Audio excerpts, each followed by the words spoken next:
For this project, I spoke to a gentleman named Mark who moved to Bendigo from Shepparton with his 3 other brothers and 2 parents when he was 5 years old. During our interview, we spoke about the aspects that make up Mark's identity and the influences that have shaped him today. One of the major influences in Mark's life is his mother and the ways in which she would look after her friends and family. Mark feels that this had a positive effect on him because he feels he can be sympathetic of others and provide support when they need it.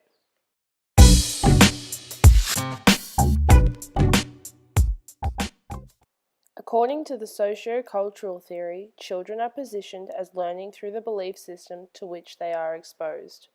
This means that the behaviours that Mark was exposed to when his mother was showing sympathy towards her friends and family, he was influenced to show similar beliefs and values towards his future friends and family.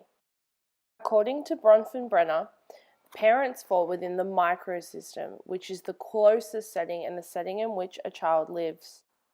It is in the microsystem that the most direct interactions with other people take place. During the interview, we also talked about Mark's experiences during primary school and high school.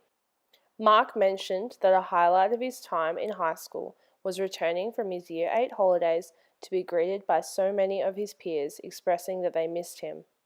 He mentioned that he didn't know he was actually missed by them and that this spawned his whole friendship group that has continued on into adulthood.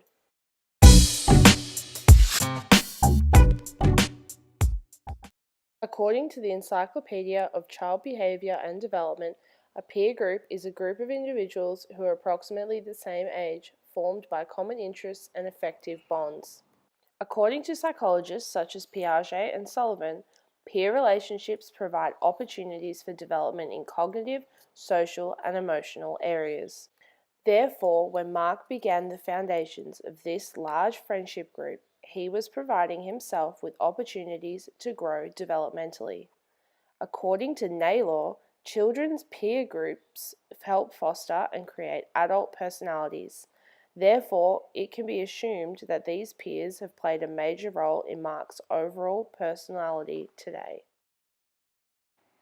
Another aspect in Mark's schooling was his experience of teachers. When asked if teachers have an influence or impact on student identity, he replied with, "It depends on the teacher." I asked him to elaborate, and he began to explain that many teachers he experienced were not good, but a few amazing ones stood out over the years. After listening, I came to the conclusion that the teachers he liked were the ones who made the effort to get to know Mark and adjust their teaching accordingly.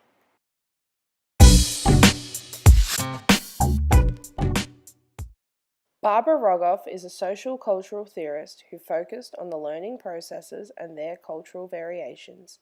She developed a theory of guided participation whereby learning is a social process between children and adults, sharing and engaging in conversation through recounting, elaborating, listening, practicing, and playing.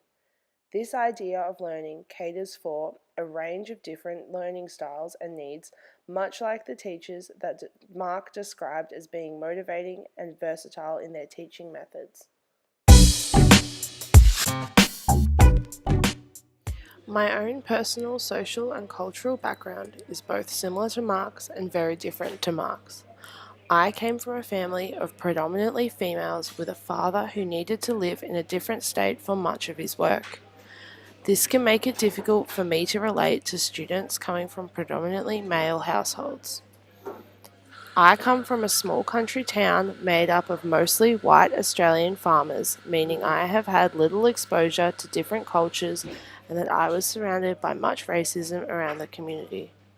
This means that for myself, as an educator, I need to better equip myself with knowledge of different cultures and backgrounds to ensure that I am respectful and inclusive.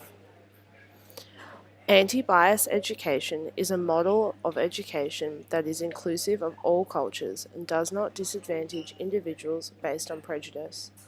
Anti-bias education is important because it is important for children's self-esteem and development that they feel their culture is respected and that they are valued as individuals regardless of their ethnicity, appearance, or home language. The acceptance of difference begins in the home, and so when this acceptance is not encouraged within the home environment or community, this can cause conflict within the classroom.